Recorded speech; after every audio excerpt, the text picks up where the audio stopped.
সর্বশেষ পাগল হাসানের তুই মাত্র শোন, বলো গো তুই মাত্র শোন।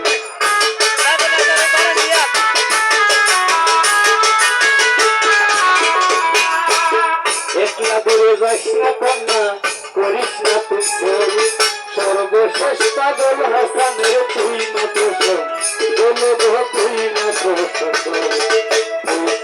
আগ্রার তাজমহল সুনামগঞ্জে আনাইমু গো, সুনামগঞ্জে আনাইমু, করে গোলার মাতুলি বানাইমু, ও করে গোলার মাতুলি বানাইমু, করে কত ভালোবাসি দেশবাসীরে জানাইমু গো, দেশবাসীরে জানাইমু।